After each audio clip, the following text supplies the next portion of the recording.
Hello, everyone, and welcome to the Lords of the Night. With me, as always, is the Lord of Pain, Ranting Monkey. Hello. And the Lord of Pennies, Satsu 2 cents. What up, Dal? And I'm your host, Scribe, the Lord of Punishment. Hello, everyone. Hello, chat. It's Tuesday.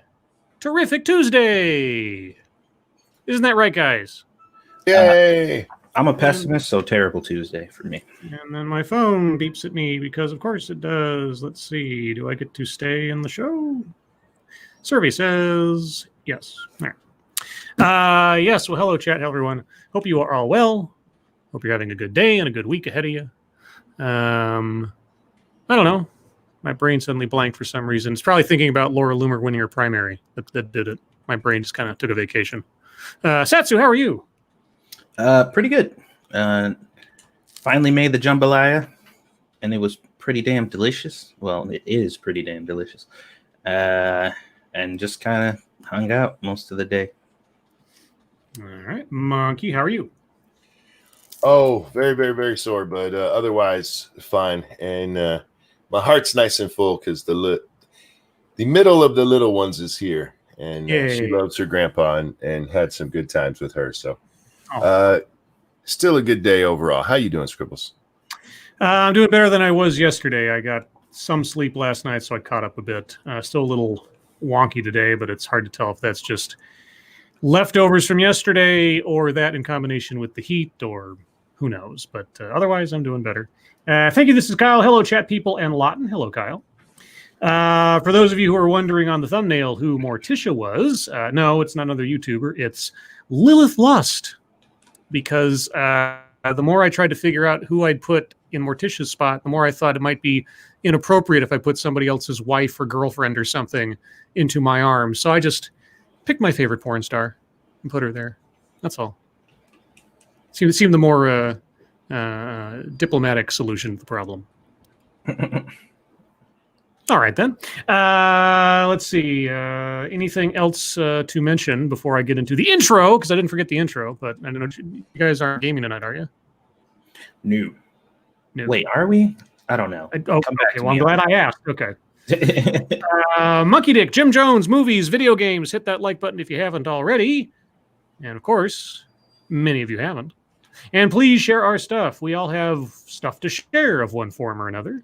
Whether it be cooking videos or political videos or talk shows or who knows.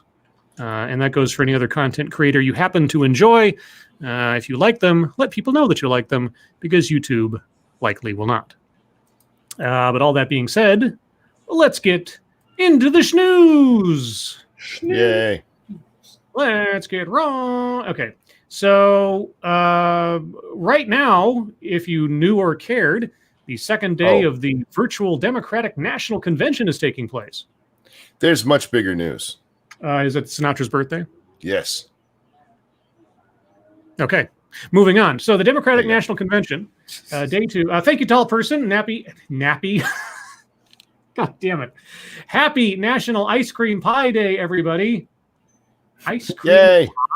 I don't know that I've ever had an ice cream pie. I'd try it. Okay. You ever had an ice cream pie, Satsu? No. I've had an ice cream cake. I don't know that I've ever had a pie. Is Sinatra here? I guess is the big question. No, I haven't seen him yet. He was doing a Tucker Tuesday. I don't know if he's stopping by. Well, I'd want him to. I'd want him to be here before then. So I'll wait and see if he decides to make an appearance. I wouldn't want to sing to the ether, if you know what I mean. So all that being said, the second day of the Democratic National Convention. What's going on tonight? Well, the speakers are apparently Jill Biden, John Kerry, Bill Clinton, and AOC. And I have seen a lot more pushback on Bill Clinton from usual Democrat left side people today than I ever would have imagined. A lot of people are not happy that he's up there, given his connection to Epstein or his past indiscretions, let's say. which is I was actually surprising. I saw a couple people on Twitter who are usually just like you'd be surprised if they ever did anything, if they ever like in their real life made any turn in direction that was right. And they were like, Bill Clinton, what the hell is this guy doing here? He should be the last person up on that stage. So that's happening, but let's see. The second night of the Democratic National Convention has begun, with programming running from 9 p.m. to 11 p.m. Eastern. Jill Biden has long served as a supporting player to her husband's political career, like the entire marriage. Yeah. But she will command the spotlight as the headliner tonight. Oh gosh, boy, Jill Biden. You know, when I think of really compelling, inspirational political figures, top of my list is Jill Biden. So they end the first and second night with two wives who weren't in politics? Sure. Now, my question is, does she still have all her fingers at this point? But anyway, her speech is expected to highlight the personal side of former Vice President Joe Biden as a loving father who pulled his family back together after the death of his first wife, Nelia, if I'm saying that correctly, and one-year-old daughter, Naomi, in a car accident in 1972. She will also speak to the other great tragedy of Biden's life, the death of his son, Beau Biden. Okay. The former Delaware Attorney General from brain cancer in 2015 when Biden was serving as vice president. With the night's programming centered on the theme, quote, Uniting America, whatever that means, the keynote speech will take an unusual format featuring 17 rising stars in the Democratic Party. Talk about diluting the impact. New York Representative Alexandria Ocasio-Cortez will also speak, and leaders will conduct the virtual roll call, formally selecting Biden as the nominee of the Democratic Party. Former President Bill Clinton will play an unusually peripheral role at the Democratic Convention, a venue where he has been a star performer since the 1980s, including during his own campaigns. His speech in 2012 made the case for a second term for Barack Obama as president in a way the incumbent never managed. He also spoke about his wife in 2016. Yay! I guess. Clinton's a hard sell this year. Yep. Given all of the Epstein stuff that we've seen and the pictures coming out today of him with the girl, yep, one of the accusers from Epstein. Yeah, if I were the Democrats, I've been like, look, Bill, no. Yeah. Did you guys notice an odd omission that the article didn't mention? That there might be some people who have a problem with his presence there? Because that seems like something they would go out of their way to point out in any other case. Just like, some people may not be happy with this, blah, blah, blah. But, nonetheless, it's just a mention. They're just like, yeah, they made it seem like he's just going to be widely received. Everybody loves him. Well, the closest they got was that he'd serve a more peripheral role. Mm-hmm. That's about as close as they got to him having a diminished presence there, but that doesn't really change the fact that he's going to be giving a speech. So, in fairness, it might also be when that I don't know when that article was written. Oh, this is live posting from CNN. That was posted like 3 minutes before we went live. Oh, then yeah, that definitely should have been mentioned. Yeah. Yeah, it's weird that they didn't. Sorry. Real quick. Thank you, William Savage, for the Dogcat Fox. Big smile, Dogcat Fox. No, it's not weird. I mean, at least from my sort of cynical point of view, CNN's not going to do anything to put a stain onto the Democratic National Convention. Well, the only reason that I thought it sounded, because we just read an article from them about the Republican dude or whatever that was supposed to be there. And half that article was about how he might not be widely received, or maybe it's a bad idea, or how it might be received negative. It was just like, and it didn't seem really out of place. It just seemed like that's pertinent information, I guess. Like, I didn't think much of it. But now that they didn't mention it at all here, I'm just like, Well, and here's my other, I don't know, it's theory. It's not necessarily a conspiracy theory. Mentioning any pushback on Bill gives credence to the accusations against him, which, as we all know, are a QAnon conspiracy theory that hold no weight in the real world. Right. And so that is, if I had to mind read from a distance, I would say that's the calculus here, at least right now. Who knows what will happen later in the night, of not mentioning it at all, because you don't want to give light to rumors and allegations of a president. You just don't want to do that. No. You'd never want to do that. But anyway, so that's happening tonight. What else happened today? Well, in a stunning move, and I have to say, maybe not so stunning, but all the same, Donald Trump got the left to hate Susan B. Anthony. It was fucking beautiful. I recall with much clarity on the day around before the last election, how throngs of women went to the grave of Susan B. Anthony and leaving wreaths and coins and mementos and things, and essentially thanking her for the ability to vote in order to support the first female president, which was going to be the most historic moment for womankind, and so on and so on. But today, Trump did something that apparently turned the tide on that sentiment. Why? And here's the opinion piece from Jill Filipovic at CNN, a name I recognize but obviously can't pronounce. Why the Susan B. Anthony pardon is perfectly Trumpian. President Donald Trump is gunning for the women's vote, and so, to great fanfare, he announced his plans to pardon one very prominent woman, Susan B. Anthony, who died in 1906. Anthony was arrested for voting in Rochester, New York in 1872, a time when it was illegal for women to do so. She was on the front lines of the movement for women's suffrage, and by the time her fight was at least partly won and women secured voting rights in 1920, Anthony was long dead. And even then, women of color continued to be excluded from the ballot box by widespread racist attacks on voting rights. And that has what to do with what? I don't know. Thank you, ex-Bubba Hotep. You know, the Trump curing cancer joke becomes more true every day. Yeah. Oh, yeah. Yeah. Trump cures cancer. Everyone will be voting for cancer. It was the conservatives of Anthony's time who fought back against women's rights, arguing that politics was harsh business, too vulgar for women's participation, as somebody likes to rev their engine, and that women, as the moral centers of the family, were essentially too good and too intellectually lacking to participate. Politics, their argument went, could even drive a wedge between husbands and wives. Better to have women serve as private keepers of the house and home and let men dominate public, political, and economic life.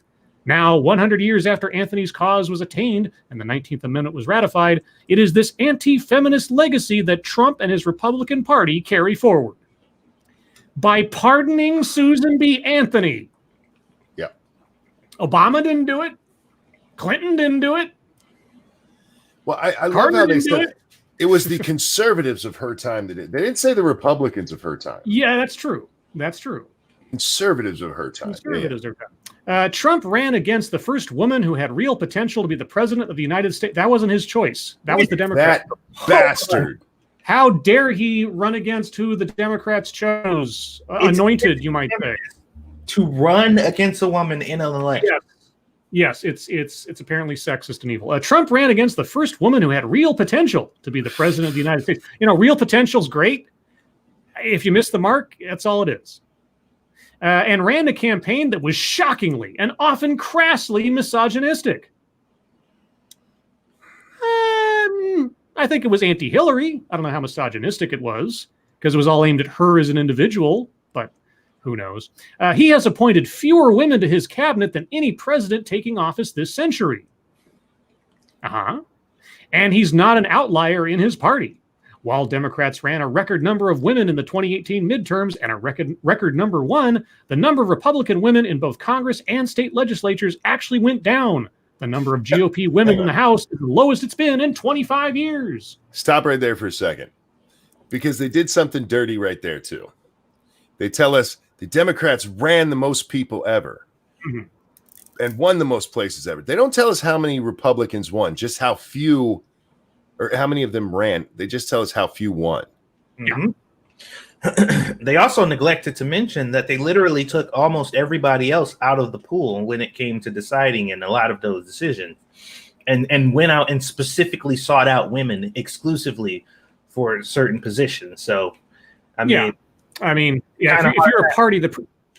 Sorry, go ahead. No, I was just saying it's kind of hard not to get there if you do that. Is Satsu like delayed for me, or is that just... He's not delayed for me. Okay. I don't mean to be stepping on you, Satsu. I don't know if It's fine. is there some.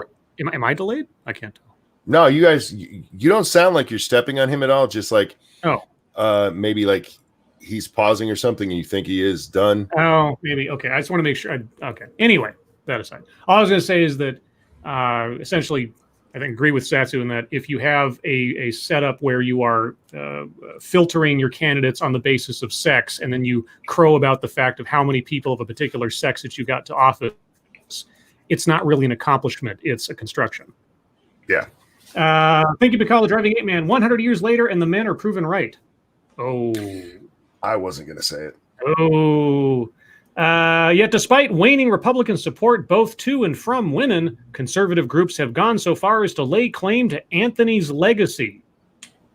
Have they? Wait, how he pardoned her, and that's laying claim to the legacy. Yeah. Okay, which is perhaps one reason why Trump chose her for a pardon. Right-wing groups claim she was anti-abortion without any substantial historical evidence. I honestly don't know. And in the face of ample proof that she was a radical progressive in her time and a vocal advocate for women's freedoms. Right-wing group, I don't know if she was anti-abortion. And in the face of ample proof, she was a radical progressive in her time. You know what? You could be anti-abortion and also be a progressive on women's rights. Mm-mm. No. It's not impossible. I mean, you could be for women's rights, but not be for abortion. Nah, man. That's impossible, dude. Okay. Today's GOP continues to oppose many of the feminist goals Anthony advocated for. What does this have to do with Trump pardoning her? Well, how dare he? He showed us up. And certainly the feminist movement she helped to found. I have a feeling that if Susan B. Anthony had any idea what modern feminism is trying to do, she would not support it. She would distance herself, yeah. She looked at what some modern feminists are saying, doing, and advocating for. And granted, we're talking about entirely different eras and societies, but it's all the same. Fundamentally, I think she would probably cringe away from most of it. But as always happens with social progress, conservatives claim ownership of the gains made by liberals, even as they try to walk those gains back. Okay, and this leads into the pardon how. That's what's happening now, as Trump announces that he is pardoning a woman whose life's work was expanding voting rights and was arrested for voting. He's simultaneously trying to make it more difficult for Americans to carry out their fundamental civic duty of political participation. Yeah, let's accept the theory for a moment that Trump has actively tried to make the United States Postal Service restrict their ability to get the vote collected and returned. It's not just affecting women then, is it? No, it is. No, because only women use the mail? Yeah. People can't vote, women most affected. In the midst of a deadly pandemic, when it's simply not safe to be in close proximity with other people indoors for extended periods of time, how about outdoors? Trump has been hard at work undermining the U.S. Postal Service, the agency that will be in charge of ferrying millions of absentee and mail-in ballots to vote counters. We have zero proof of this, but we know it to be absolutely a fact. Trump and his wife have requested mail-in ballots despite claiming, without presenting evidence, even when told to do so in a court of law, that voter fraud is a rampant and serious problem with voting by mail. Except that they have to send in their vote because their residency is in Florida, but they're having to work in D.C. because of the office, you moron. They have requested absentee ballots. How many times are they going to make this point as though it means something? As many times as they can before the election. Good God. Chicago Mike, thank you so much. Didn't the Republicans have more minorities running in 2016 than Democrats had in 2020? I don't know. I have no idea. I don't pay attention to that stuff that much, honestly. Okay, I kind of see where this article is going. We're going to, like Trump pardon, and you guys are sore that you didn't think of it first. Basically, is what I'm seeing. Not Scribe. Yeah, I know. That's just a cynical side of me. But anyway, let's move on to something that's completely not relevant to this article at all. And I wouldn't bring this up, but except that it happened. Postal Service backs down on changes as at least 20 states sue over potential mail delays ahead of election. Embattled Postmaster General Louis DeJoy reversed course Tuesday, saying that all changes being made to the Postal Service would be suspended until after the November 3rd election, just as 20 Democratic states announced plans to file federal lawsuits. DeJoy said some of the deferred decisions mean that retail hours at post offices will not change, mail processing equipment and blue collection boxes will remain in place, and no mail processing facilities will be closed. At least 20 Democratic attorneys general across the country are launching a multi-pronged legal effort to push back on the recent changes that disrupted mail delivery across the country and triggered accusations that Trump and his appointees are trying to undermine mail-in voting. Well, if this all going to be rolled back, problem? Well, here's the thing. This completely goes against their narrative. Like, if this was a presidential directive, then it wouldn't be up to the fucking postmaster general to just be like, you know what? On second thought, if it's going to cause a problem, we could just change our mind. Fuck what Trump said. Like, no, that's not how that works. If Trump is orchestrating this, then it would still be going. If it was Trump's plan to do this, it wouldn't. He wouldn't just be able to stop it. Well, let's go beyond that for a second and say Trump did orchestrate this. Mm-hmm. And effectively, Trump said, okay, roll it back. Without any memos, without any documentation that he ever elicited or whatever. But let's just say for the sake of argument that this all started with Trump and it all ends with Trump. And so, problem? It's done, right? I mean, unless they are lying here and what they're saying they're going to roll back, they don't actually roll back, which I guess we'll see in the coming weeks. But otherwise, there's nothing more to say. If somebody brings that up at the debate or something, it's like that all got rolled back. The end. Yeah. In a sly attempt to attack the media, Trump steals away our narrative. That's yeah. Thank you, ex-Bubba Hotep. Wait for it. In a few days, they will start complaining how there aren't mailboxes in high traffic areas, and this is suppressing the vote. Oh. They've already started that with there's not enough mailboxes. The mailbox has been.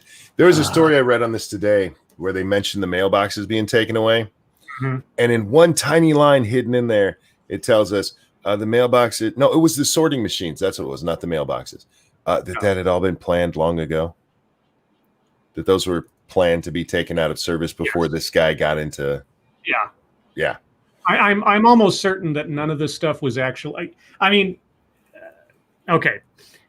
Like I say, either this is the dumbest secret move that Trump ever pulled in trying to manipulate the Postal Service in the midst of a mail-in ballot fandango that's been going on for months prior to this, or this was something that was scheduled to happen unrelated to any of this, and it just happened to be the dumbest coincidence that it happened at this point in time. Because it's very difficult for me to believe that Trump issued some kind of edict that hadn't leaked at this point to his postmaster general to start restricting mail ability during the election that would effectively hurt his own chances in states where he needs as many votes as possible. Yeah. It just doesn't make any sense in the first place. I'm just wondering what the narrative turns to now. Are they going to say like, hey, Trump was trying to foil it, but we convinced the postmaster general to ignore Trump's orders and completely disobey him, and now we won. So we stopped him, guys. Trump was going to do it, but we won. I know it's going to be. Increased postal office hours raise risk of coronavirus transmission. Oh my God. I mean, I'm not quite sure what else they have to fall back on after this, because it's got to be the pandemic. But it's going to be a lot more difficult to fall back on the economy because the stock market just hit its first record since the pandemic started. Yeah. The S&P 500 closed at an all-time high on Tuesday for the first time since the COVID-19 pandemic hit the United States. And this is after the NASDAQ broke a record just yesterday. So, when I saw these articles, I'm like, because I keep being told the economy is going into the toilet right now. And that's not to say that I'm ignoring the fact that a lot of people are out of work and a lot of businesses are closing. But the overall economy hasn't tanked like everybody says it is. The index, which is the broadest measure of Wall Street, has been hovering in record territory for days, but repeatedly fell short of reaching the milestone. But Tuesday was finally the day. It closed up perhaps 0.2%, the first record since February 19th. The record is a big deal because it means that it only took Wall Street 5 months to go from the most recent trough after the pandemic sell-off in March to a new peak. This would make the COVID bear market the shortest in history at just 1.1 months, said S&P Dow Jones Indices Howard Silverblatt. Stocks fell into a bear market during the spring sell-off. Go ahead, Bernie. The shortest in history. That would be unprecedented, my friend. Now, everything else is just sort of like going over and repeating itself and talking to other experts. But yes, it hit a record and rebounded from its low back to a high in 1.1 months. Now, remember, everything is Trump's fault. He is responsible for all things that happen. It's all him. He's the leader. He's responsible. This has nothing to do with Trump. Well, yeah, this has nothing to do with the American people or business in general. This is, it's Trump's fault. This is in spite of Trump. Mm-hmm. Yeah. Right. This is actually probably an indictment of Trump's inability to get the economy going by himself. Yeah. Yeah. See, this was the innovation. Actually, no, I know what it is. This all happened. This march to the top of the mountain started upon the announcement of Kamala Harris as VP. Oh. You see, her being selected, and it's true. If you look at what happened with Wall Street and how Wall Street reacted to Kamala Harris being selected, they were gaga. They were happy because she's Wall Street's friend. So yeah, this is actually a Kamala bump. This isn't a Trump bump. This is a Kamala bump. That's my guess. The media comes tomorrow. Thanks to President Obama. Yeah, thanks to the inside of Joe Biden, the economy is on the march again. But I wanted to end with this one because I saw this. I got a lot of people like revving their engines off on the freeway near me for some reason. I hear this all the time, like motorcycles just zipping by and people revving their. I keep sort of morbidly waiting to hear. It never happens, thankfully, but But yeah, this one was posted, or at least I saw this one just shortly before the show started. I wanted to bring this up real quick because this is CNN Health. Okay. Headline reads, Black newborns 3 times more likely to die when looked after by white doctors. This shit pissed me off. Black newborn babies in the United States are more likely to survive childbirth if they are cared for by black doctors, but 3 times more likely to die when looked after by white doctors, a study has found. The mortality rate of black newborns shrunk by between 39% and 58% when black physicians took charge of the birth, according to the research, which laid bare how shocking racial disparities in human health can affect even the first hours of a person's life. By contrast, the mortality rate of white babies was largely unaffected by the doctor's race. Wait a second. I'm confuzzled.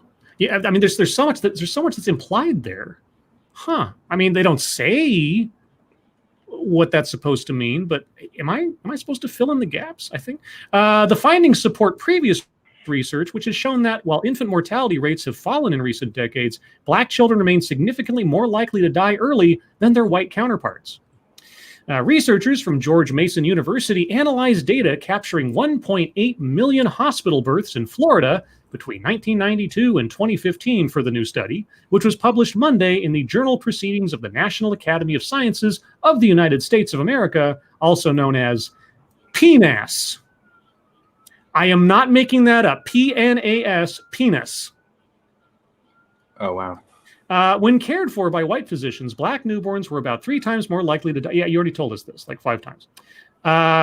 Quote, strikingly, these effects appear to manifest more strongly in more complicated cases and when hospitals deliver more black newborns, the authors wrote. The findings suggest that black physicians outperform their white colleagues when caring for black newborns. Now, here's the meaty bit. The authors did not speculate about the reasons behind the trend, but wrote, quote, taken with this work, it gives warrant for hospitals and other care organizations to invest in efforts to reduce such biases and explore their connection to institutional racism. I'm going to mute myself for a second. Can't even name the biases. Now, this article itself pissed me off largely because they didn't talk about the numbers. Do you know what the numbers are, Satsu? What are the numbers? White babies or black babies with white babies and white doctors. It's 99.71, but white doctors with black babies is 99.11, something like that. We're still talking about a ridiculously small number, and a number that, you know, when you change it between black doctors and white doctors, the number of babies per 100,000 goes down by between 200 and 400. All right, I just want to read the last part here. Quote, and this is from the authors, quote, reducing racial disparities in newborn mortality will also require raising awareness among physicians, nurses, and hospital administrators about the prevalence of racial and ethnic disparities, the researchers added. So what they're saying, without coming out and saying it, because we have a God of the gaps theory of statistical analysis here, is that white doctors are willingly killing black babies. Or just not giving enough of a shit to... Yeah, neglectful. They're being more neglectful. Yeah, recklessly neglectful of black babies' lives. Black lives don't matter to white doctors. That's the message here, guys. If you didn't catch it, because they didn't actually say it, they can't be accused of saying that's what they're saying.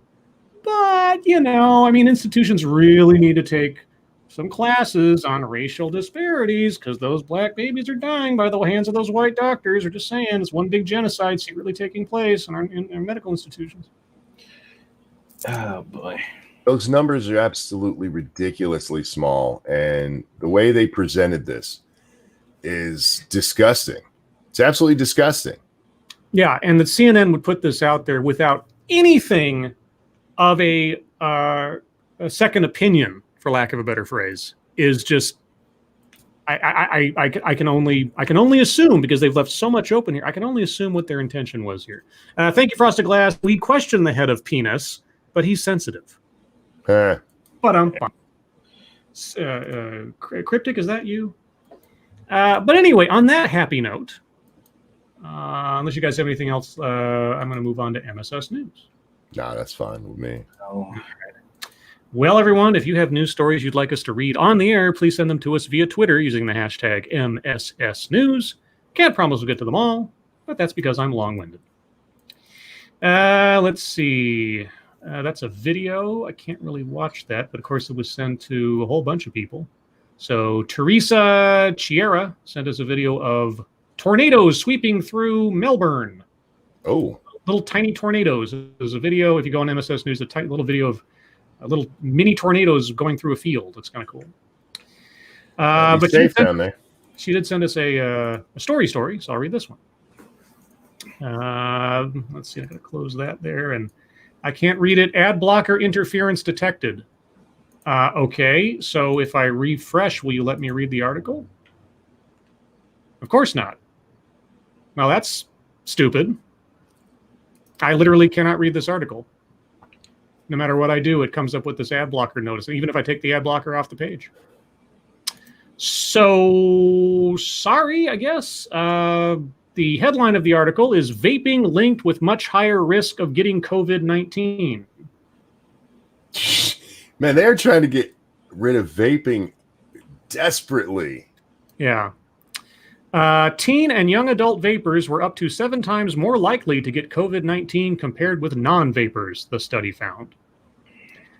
Okay, if you say so. Are you talking about getting COVID-19 or just the coronavirus? Because I know I harp on this so often, but there is a big difference between simply being positive for having the virus and actually getting the disease. Come in. Who is it? Is it baby? Hi, you. Come see Grandpa. Pumpkin. Come here, baby. What? Come here, baby. Go. Get over here. You've been You down here doing? twice already. You doing, silly? Can you say hi? Say hi. Give me kisses. Can you say I love you? I love you too. You be a good girl, okay? I love you. Whoops. Bye, guys. I dropped my headphones hugging the baby, guys. Hang on. Yay, baby. Okay, sorry about that. No reason to apologize. Thank you, Hazmat Sad Boy. All right, I got my strap on, ready for frosted glass. What y'all do in your free time is up to y'all. Does frosted glass know that you're ready? Anyway, moving on. This one comes from PRS1. If it'll come up here. There we go. Come on, you can do it. Zombie cicadas infected with mind-controlling fungus return to West Virginia. Uh-oh. The mind-controlling fungus. It's the cordyceps. Right? Yeah. Humans aren't the only ones susceptible to the psychedelic chemicals found in magic mushrooms. Zombie cicadas, or is it cicadas? Cicadas, I think. Cicada. Under the influence of a parasitic fungus, have reemerged in West Virginia to infect their friends, and now scientists have a better understanding of how it happens. Researchers from West Virginia University recently saw the return of these bizarre creatures, which are infected with a fungus called Massospora. Massospora? According to a study published in the journal PLOS Pathogens, the fungus manipulates the insects to unknowingly infect their other cicadas, whatever. Cicadas. I don't say that word very often, so boy, oh boy. Rapidly transmitting the disease to create a zombie army of sorts. It's almost like COVID-19. When a male cicada is infected with Massospora, researchers found it flicks its wings like a female, a known mating call. This behavior attracts healthy male cicadas, facilitating the spread of the fungus, which contains chemicals including psilocybin found in hallucinogenic mushrooms. Just how the disease manipulates its hosts and spreads is just the most recent discovery following decades of research on Massospora. The findings show the parasite functions in part as a sexually transmitted infection. Okay, well, sucks to be them, I guess. Does it kill them eventually, or is it just... let's see. Researchers described the gruesome details of the fungus process as a, quote, disturbing display of B-movie horror proportions. The spores eat away at the genitalia, butts, and abdomens of the cicadas until they eventually fall off, replacing them with fungal spores, a brutal process for the insects which just spent more than a decade underground. The cicadas begin to decay, but rather than immediately die, they fly around and infect others. Because of the infection's mind-controlling abilities, the insects appear to behave as if nothing is wrong. Love it. One of the scientists described the process as wearing, quote, away like an eraser on a pencil, unquote. The fungi are similar to rabies. Both, quote, enlist living insects to do their bidding, researchers said, in a process called active host transmission, which is a form of, quote, biological puppetry, unquote. And then there's some diagrams that show the life cycle of this process. So I'll put a link in the chat if you guys want to see. That's creepy, bizarre, yucky. Ugh. Glad I'm not a cicada. Moving on. Well, it's good news. I mean, it involves a scary thing, but it's good news at least. I'll read this one. Missing 9-year-old Pasco County boy found safe after Amber Alert. Suspect in custody, deputies say. Cool. Good. Thank goodness. The mother of a Pasco County child, this is Florida, by the way, Pasco County child who was at the center of a Florida Amber Alert was found badly beaten early Monday morning with her young son nowhere in sight. By the way, Princess Unicorn Nipples sent this one. However, within a few hours, 9-year-old Michael Morris was found safe with his abductor in custody, deputies announced. Good. The statewide alert was issued early Monday for Michael, who was last seen in Holiday, Florida. According to the Pasco County Sheriff's Office, the agency received a report of a woman found battered in the 4000 block of Sale Drive. The woman was identified as Michael's mother, Sheriff Chris Noko explained, and she was taken to a hospital. Quote, now it looks like she has some type of brain injuries, possibly, Noko said in a Facebook post. The sheriff said, according to the mother, she was inside a vehicle when the suspected abductor, I will try to say this name, Harolampos Savopoulos. Okay. When the suspected abductor and they were arguing. During that time, he threw her out of the car with Michael still inside. Deputies said Michael was diagnosed with autism and is nonverbal. Oh, great. Nako described Savopoulos as, quote, very violent, unquote, and was likely under the influence of a substance at the time of the kidnapping.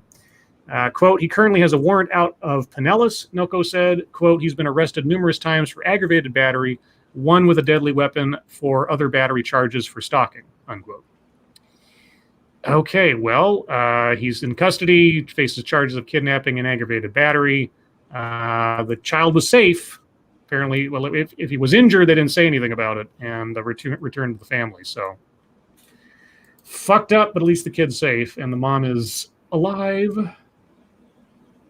So, there you go. This one comes from senior staff reporter. Good God, reporter and chief Florida correspondent Colleen Bernier. You know, I have to stop like resting my chin in my hand when I'm looking at the stories because I end up like muffling my own words. Let's try that. So Colleen Bernier. Come on, you can do it. Florida man strips naked at flea market, steals car, breaks into home, rips out mailbox, kisses old lady, and gets arrested. Well, damn. He had a full day. Meet 23-year-old LaHorace Pickett Jr. LaHorace. Okay. LaHorace is an Escambria County man who went on a crime spree last week, and in less than an hour, he got naked at a flea market, stole a car, broke into a home, and ripped someone's mailbox out of the ground. And on Wednesday, LaHorace was jailed on more than 24 counts on charges ranging from burglary and indecent exposure to aggravated assault and battery. According to News Channel 5, quote, it all began at the T&W Flea Market on North T Street at 11:17 a.m.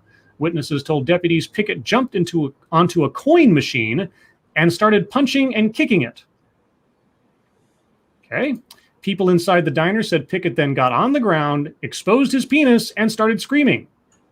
One customer said Pickett jumped on his shoulders. Pickett is also accused of going behind the counter and touching and striking a worker. The arrest reports say Pickett left the diner, took his clothes off in the parking lot, and got into someone's car naked. Deputies arrived and found a pair of blue shorts and plaid boxers on the ground. They said they also found a backpack with a gun inside.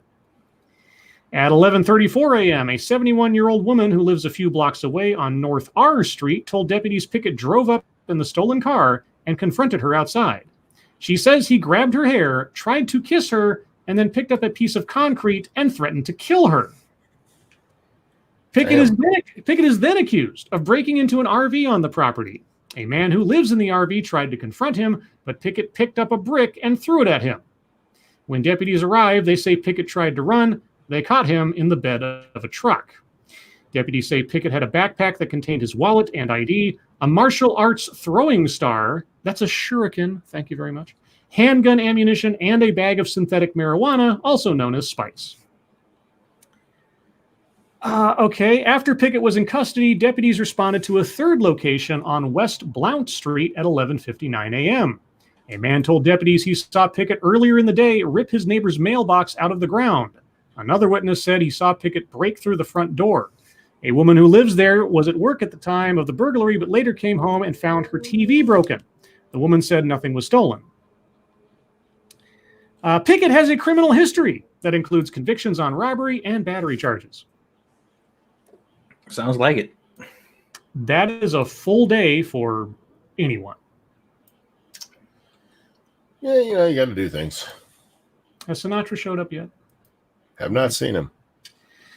Oh, well. We will sing to him before the show's out, whether he arrives or not. But I just prefer to sing when he's here. In fact, let me see if I can. Maybe he'll come on where we can sing to him live. What do you think about that? Sin, get your ass here. Let's see. I will send him. If you want a live B-Day song, come on. There we go. Well, it's up to him now. It's all his doing, whether he gets a song or not. There you go. Well, he responded to a tweet a second ago, so hopefully he will show up. Let's see. On Twitch. Oh, is he? Oh, okay. Huh. All right. Well, we'll sing to him before things are done. Let's see. I have to go back to MSS News because Twitter took me out of that, so I could message Sinatra. Oh, no, not MS News. Get that other S in there. There you go. I've got a new keyboard, and it's got the weirdest configuration. It has the / key. The enter button is not shaped like a usual enter button. Like either it's going to be that big L thing or just, a flat rectangle. It's mostly an L, but then the base of the L is the / key. So my hand instinctually goes to where it would expect to find the enter key, but constantly hits the / key when I'm trying to get to the next line of something or whatever else. So I always have to correct, and I haven't gotten used to it, even though I've had this new keyboard for like a couple of weeks now. And I'm thinking of tossing it because this is becoming really annoying, and it really fucks up some of my work when I'm trying to work from home. That's just a little piece of useless trivia for you guys out there. It means nothing and says nothing about anything, but there you go. Let's see. Sorry, what? I said complainatory. That's me. Yeah, I whine. Oh my gosh, we haven't read one from Frosted Glass yet, have we? No. Well, this one comes from Frosted Glass. Sorry? I said you were saying that as if it was a bad thing. Well, tradition. So we've made changes to our terms of. I don't care. You can. Oh, I can't proceed with. Oh, for fuck's sake! It's fine. All right. So Frosted Glass sends us this one from Medium's. They have so many sub-publications on Medium. This one's called Level. I have no idea what that means, but anyway. Why black men don't like Kamala Harris and how it can stop. She can go away. The undertitle is, it's not an easy conversation to have, but it's an important one. Well, uncomfortable conversations are my speciality. Senator Kamala Harris has a problem with black men. Rather, black men have a problem with Senator Kamala Harris. No, I think you might have been right in the first one. I think it might have been right in the first one. I feel like it's mutual. Since her selection as presidential candidate Joe Biden's running mate, I've received a deluge of phone calls, text messages, and WhatsApp group chats from black men. Sure you have. Only 2 of whom had positive things to say about her. One was from someone who sees himself in Harris. Was it Willie Brown? Oh, I think it's chaos. AOC just nominated Bernie at the DNC convention. What? No way. No, wait. Did what? she really? What? Is that true? You're not just playing, are you? Oh, Please tell me that happened. Oh, I'm going to see her. No way. Oh my gosh. Tell me. They got Clinton update. No. Roll call officially. JFK. Okay. Well, CNN hasn't posted anything about AOC yet that I see here. Oh man, if that's true though, that's insane. No way. I don't believe it. Hilarious. That would be amazing. it. Would you be shocked? Seriously? Yes. I would be shocked. Honestly, yeah, because I think at this point, I would have thought that she would at least get in line, go along to get along, and show you if she was, anti-Trump, etc. Dude, at the same time, she's not anti-Trump. No. She is full progress. Oh, okay. That's a different thing. Now, then she might have also just decided that it really doesn't matter what I say, so I'm going to say what I want to say. So in that sense, that's a really bad move for her. She's already known for being, that bratty little, know-it-all who thinks she's one of us, but's not really. Like, she's basically solidified her position on the outs if she did that. But no, but here's the thing. All she has to do is make her district happy. I guess At the end so. of the day, as long as she makes her district happy, she doesn't have to worry about it. So if her district was pro Bernie, and I don't know if they were or not, then she's fine. She's fine. Let's see. Foxy Veritas, read the tweet I just tagged you in. Read the tweet you just tagged. Oh, breaking. Oh, yeah, Laura Loomer. Yeah, we're going to talk about that at Fucketry time. So if somebody's got something about AOC saying that, a video or at least a little blip or something, tweet me that, because I don't see it on CNN yet. They haven't mentioned it. Or it just happened. And yeah, roll call to vote to officially nominate Biden for president. Okay, maybe they'll report that when the time comes. But tonight's lineup. Now, has she made her speech yet? Well, if she did that, she must have. Well, they were about 10 or 5 or 6 minutes ago. Somebody in chat said she was up speaking already. So okay, so you must have done it during the speech then. Okay, well, Model Winter says WAPO has the story. Well, I can't read WAPO if I tried. So, Monkey, you have a WAPO account, don't you?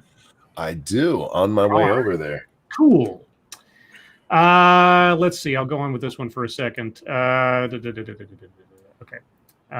Like her, this is the guy who sees himself in Harris. Like her, he has one parent from Jamaica and another from India. Oh, well, I'm glad they have something in common. That means nothing. The other is totally aligned with her policy positions. Okay, that's more relevant. Everyone else, though, is down on the pick. What, Monkey? I'm reading the story. Well, go ahead, read it.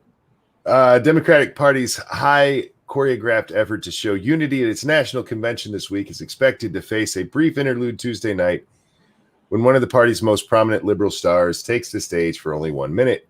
Representative Alexandria Ocasio-Cortez's move to nominate Senator Bernie Sanders for president will be entirely symbolic as the party rallies around presumptive nominee Joe Biden. Yeah, it would do nothing, but it's hilarious that you go that way. At least she can be on record that she didn't endorse Biden. Yep. All right. Well, thank you guys for the heads up. That's hilarious. But That's awesome. WAPO's not wrong. It's symbolic at best. But I'll tell you what, if somehow that action suddenly changes the tide and Biden gets not as many votes as he expected, that'd be funny. Let's see. This conversation is tough. Emotions are high. Nuanced discourse is rare. The discussion is either black or white. Small b, small w. I have to say that now. Or Indian. Oh, that's true. That all or nothing approach is already common on social media, but now it's jumping into my real life conversations. Now it's really, because I've been in the all or nothing territory with people from years back in my past, since 2016 and slightly just before. So if it's just happening to you now, you've been a lucky person these last several years. Black men, let's establish what we know. As Malcolm X said, the most disrespected, unprotected, neglected person in America is the black woman. And yes, Harris is black. Yeah, okay. So let's stop any false narrative that she's not. Until she needs to be Indian, then she's Indian. Right. And yes, Harris, bad actors seeking to create dissent will do a good enough job spreading false propaganda without our assistance. Okay, it's already beginning with the birther movement. The once silent dog whistles have turned into a blaring sound system used at President Donald Trump's rallies, White House press briefings, and on the presidential Twitter account. Therefore, we must have her back at all times during this election. No. You can have her back on things that are untrue. You can have her back on things like she isn't qualified to be vice president/president. That is untrue. But at all times, no, I'm not going to have her back on all things. That's stupid. Or just by default. Stupid. Yeah. You start turning that into some kind of reflexive ideology. Must back Kamala no matter what. Yeah, no. Thinking people do not do an all or nothing kind of thing, which is what you're saying you don't want to have happen, but is what you're telling people to do. Yeah. Only when it's convenient. Yep. Good job, dude. Good job. Let's see. And we'll do one more before we move on. Okay, here's the quote. Quote, in a time when millions of people in the United States are looking for deep systemic solutions to our crisis of mass evictions, unemployment, and lack of health care, I hereby second the nomination of Senator Bernard Sanders of Vermont for President of the United States of America, unquote. Who was the first? Yeah. If she seconded it, who did it first? I don't know. She didn't say. Okay, moving on. We talked about Susan B. Anthony. That is an ad. That is a video. Oh boy. I don't know what that is. Oh, somebody's talking to Sinatra. Why did I get that? Oh, I see why. Twitter. Oh, for God's sakes. Take me back to MSS News, you idiot. Why am I seeing that? Okay, what's this? That's Frosted Glass again. Sorry, guys. Just got to get back to where I left off. Okay, last one. This one comes from Shrouded Angel. Because why not? Come on. You can do it. Mom tries to sell nappies online, but stranger's request makes alarm bells start ringing. You think? A mom attempted to get rid of a few spare packets of nappies on an online marketplace. Okay, so she was just selling leftover diapers. Yeah. Okay. But was horrified when a stranger started asking, quote, inappropriate, unquote, questions. Okay. A woman has highlighted the dark side of the internet. Really? Yeah, I never knew there was a dark side of the internet. Oh, gosh. After sharing a creepy experience she recently had on Facebook Marketplace. The mom, known only as Joe, listed some Huggies nappies online for sale, but never expected the response she received. A man got in touch with the Melbourne mom to inquire about the items, asking if they were still available and requesting to see photos of the nappies before purchasing them. However, the stranger didn't want any old picture. He was demanding something much more worrying. Can you imagine what it was? Used. Kind of. According to Joe, the man wanted her to send photos of her daughter wearing one of the nappies. Oh, Jesus. Alarm bells instantly began going off in the parent's head, and she quickly informed him that his request was inappropriate. I guess that's the mildest way you could go about it. You showed him. Yeah, speaking to Kid Spot, whatever that is, she revealed how she took a closer look at the man's profile and noticed several disturbing things. She explained, quote, by looking at his profile, I quickly summed up that he was a perv. The request wasn't enough for you? I felt disgusted that someone tried to violate my daughter, unquote. Okay. Joe reported his Facebook page and contacted a friend who works for the police for further advice. She also shared the incident with her on her own social media to warn fellow parents to be incredibly careful online when it comes to their children. Yes, parents, if you didn't already know, for those of you who are apparently waking up from under a rock right now, be careful online when it comes to your children. Just, yeah. Thanks, Joe. Boy, oh boy. And to her credit, she was. As soon as somebody did something weird, she was like, fuck this. I'm out. Yeah, at least she didn't. We're not reading this because she engaged. Right. But, she was like, oh, sure. Anyway. And everybody's sending us the video now of AOC making the statement. It's just... yeah, that story could have easily gone like, initially she thought it was weird, but decided to carry on with the request. Right. After he offered her a sizable amount of money for the diapers and the photo. Jesus Christ. Anyway. Okay. Well, thank you guys so much for all the stories. Sorry I didn't get to them all. I blame AOC for interrupting with her historic announcement. With all that being said, we'll move on to YouTube time. Satsu, what have you been up to? Recorded another video today that I'll be editing very soon to upload on my cooking channel. I finally made jambalaya. I made it spicy though. It wasn't my intent to make it as spicy as I did, but it was still pretty good. Spicy. Like I think I actually like it. I don't know how spicy jambalaya is supposed to be. I know it has Cajun seasoning in it. And I know some people consider Cajun food to be spicy. I do not. Like, every time people are like, "Oh, Cajun is so fucking spicy," and I try it, I'm like, "No, it's not. Like, it's not, to me at least. It's like this is not spicy. There's some spicy shit out there, and this ain't it." But I made this one very spicy, and it was super delicious. So I will be putting that video out the week after.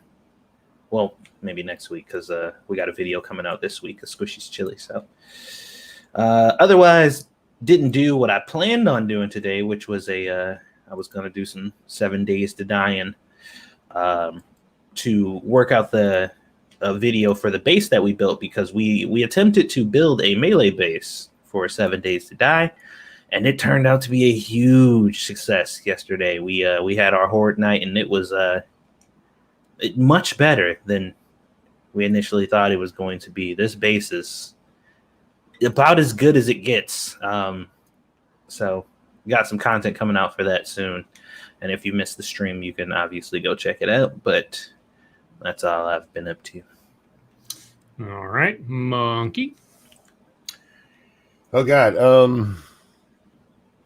Did a monkey? Excuse me. Monkey in the morning, and then I went to do a. Oh God, that monkey in the morning hurt. I went over the thing from last night, the first night of the DNC convention, and oh my God, just the sheer amount of bullshit. Even for politics, the sheer amount of bullshit. Mm-hmm. Andrew Cuomo up there talking about how he led the way and how New York showed everyone how to do it. Oh God. Yeah. Led the way in unnecessary deaths. About how Donald Trump didn't help New York at all. This motherfucker said that. Like, he built field hospitals, brought in a ship, and had the Army Corps of Engineers redo a fucking hotel for you. I mean, didn't help at all. I had a bad time watching. I was honestly getting angry. But then I went to do a game stream, and my internet just kept like cutting out to zero, not just going down a little bit. So I couldn't do a game stream. I did like 10 minutes of one before it was like just fucked up. So yeah, that's all I did. All righty. As for myself, I put out a new scripted video today. It is a latest installment of A Curriculum of Fear. And it's a video that was posted, I think, just yesterday. And when I watched it yesterday, and when I went back to it today, it had only one view. So I think I'm the only one. But it's a video from an old friend of mine, the National Association of Independent Schools. And the National Association of Independent Schools has some very interesting theories on education. And I was caught by this one because the title included the phrase affinity groups. And as I mentioned last night, for those of you that have been watching my TED Excellence streams, and about 3 or 4 back, there was a lady who was talking about affinity groups. I include a brief clip of her describing what those are in this video. Affinity groups are racially segregated groups. But instead of employing these into business or organizational practices, I have 3 educators, teachers sitting in front of us promoting them for K through 12 education. It is, I try to make as much fun of it as I can as I'm watching it, but it's probably one of the most infuriating, at the same time, frightening things I've watched recently from people in charge of the welfare of children. The hoops they jump through over the course of this 5-minute video to play up the positives of what they are doing is literally mind-boggling. And the benefits that they cite as the reason why they would be doing this are nonsense. So yeah, I mean, it's entertaining in the sense that I can't believe that I see 3 grown people saying these things with smiles on their faces. Well, 2 of them at least. The one lady in there, she she looks like she's been brainwashed or mentally been beaten down into believing this, because she kind of goes all over the place. Of the three, she seems the least all there, but I'm just, making assumptions. But anyway, this is current theory now, apparently, in at least 3 different independent schools, because each of these people represent a different school. And it's, I couldn't imagine a more regressive notion, blatantly regressive notion, being played up as a positive. So, yeah. If you're interested in seeing that, there you go. It's there.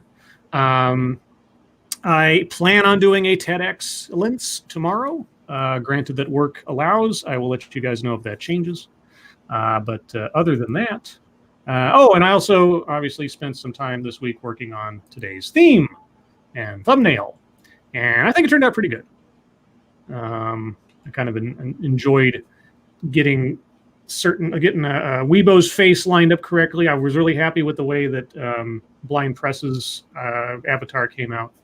And like I said, I couldn't decide on who to put in Morticia's place, so I went for something that was probably less controversial than inserting someone's wife or girlfriend or something. So there you go. That's what I've been up to. Moving on to the wonderful world of thuggetry. I don't think I have much, but so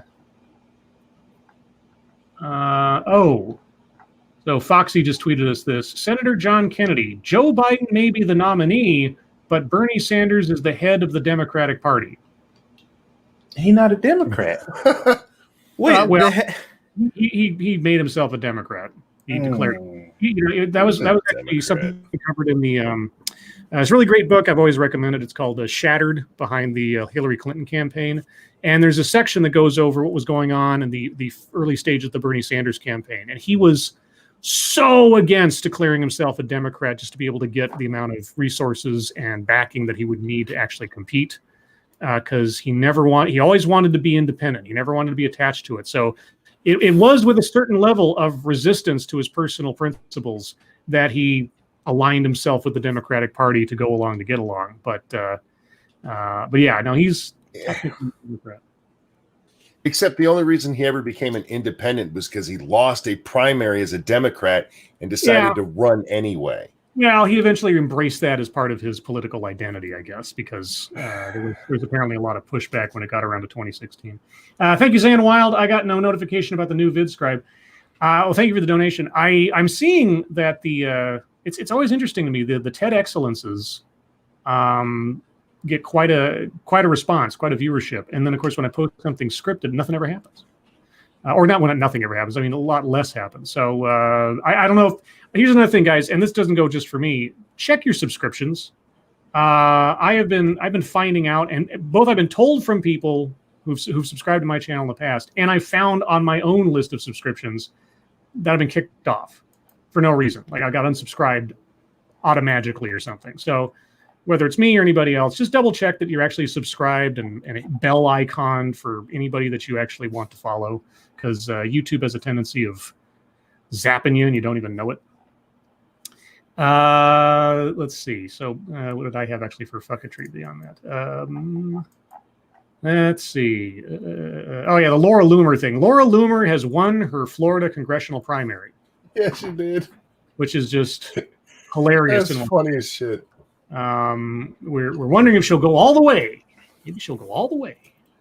I'm wondering if, because Twitter kicked her off, and we have that lawsuit where Donald Trump is not allowed to keep people off of his Twitter because that is the public forum and it's a violation of people's First Amendment rights. Now, if she wins the congressional election, that makes it even a bigger question. But just as a candidate, as the major party primary candidate, can they keep her off now? I as a candidate, I don't know. She's technically still just a civilian.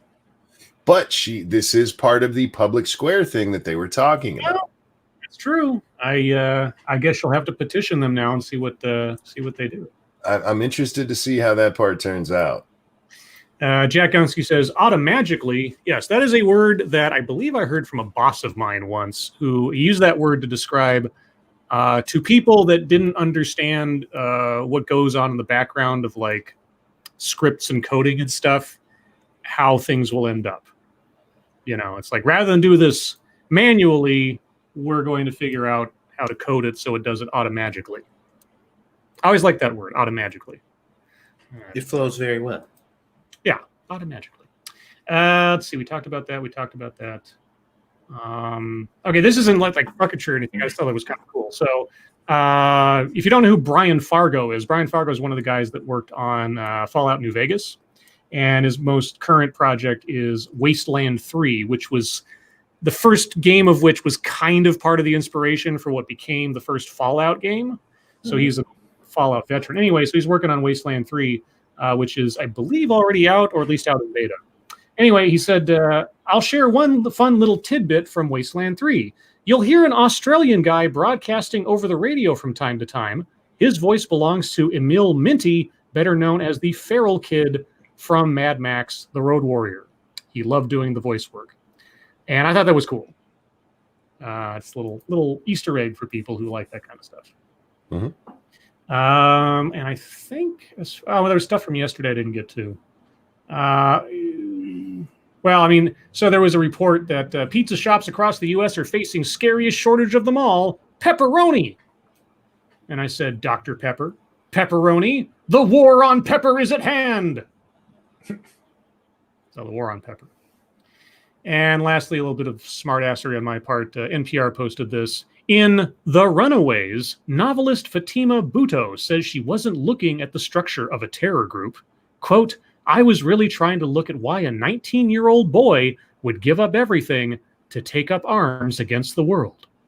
And I said, probably due to feminism. Yeah. And that was my smartassery for yesterday. But anyway, that's all I got. Satsu, what do you got?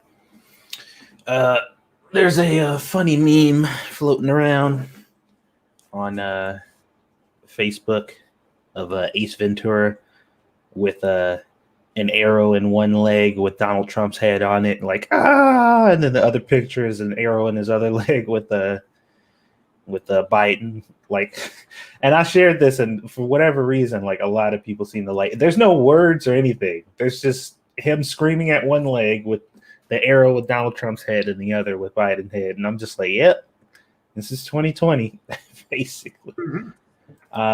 Let's see, what else did I see? Oh wait, yeah, this is another one that I shared. It says the real pandemic is how stupid everybody seems to be, which is can't get around that because that shit's been a pandemic since the dawn of man. Also, this chick shared a post on her page today that said, "Me and my husband decided to get a little creative, and it is a butt plug with a holder on the end, and there's a taco in it." Okay. And I'm just like, what? I'm like, oh, that's a little too creative for me. I feel like you get to that point, it's time to dial it back. Real quick, Hercules Di Stefano, the war on pepper is at hand. Call Sergeant Pepper's Lonely Hearts Club Band. Hey, that rhymed. You're a poet. You don't even know it. Thank you, Hercules. Let's see. There was a post by this chick on I think this is Twitter. They kind of look like Facebook. Like now that they both got like the blackout or whatever, they both kind of look the same now. But her screen name is Cinnabon Titties. Because they're sweet and squishy. And the comment she left is, if you wanted to fuck, just say that so I can fuck you and then go on continuing looking for my husband. It can really just be that simple. And I'm just like, who the fuck is this Pokemon bitch? What does that even mean? Like she's a shiny. Well, she was saying like for dudes who just want to fuck her.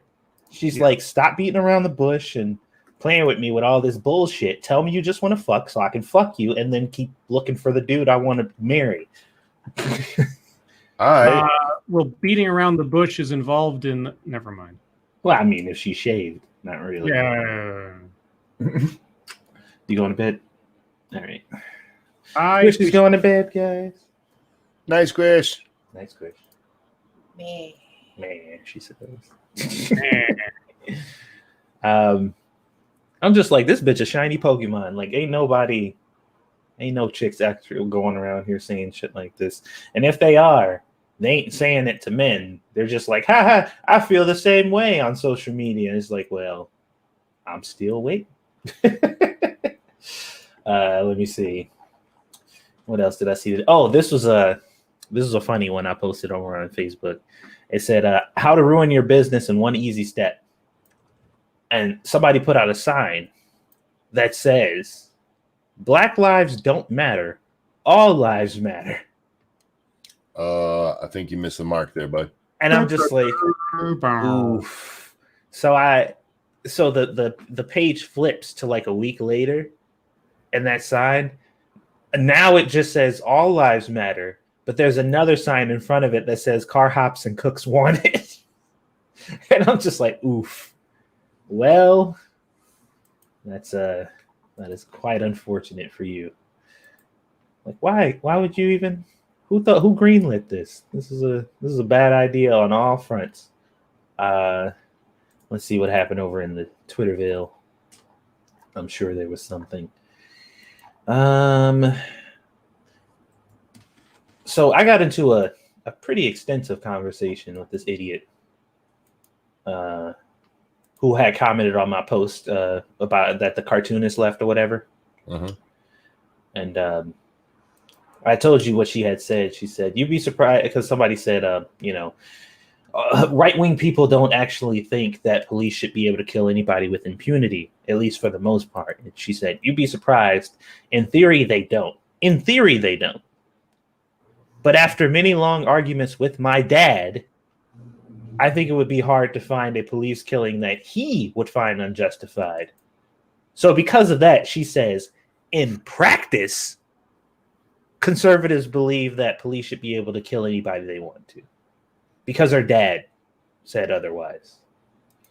And I'm just like, wow, that's a pretty extensive sample size you have there. And then I said, after your first tweet, this is a ridiculous claim to make.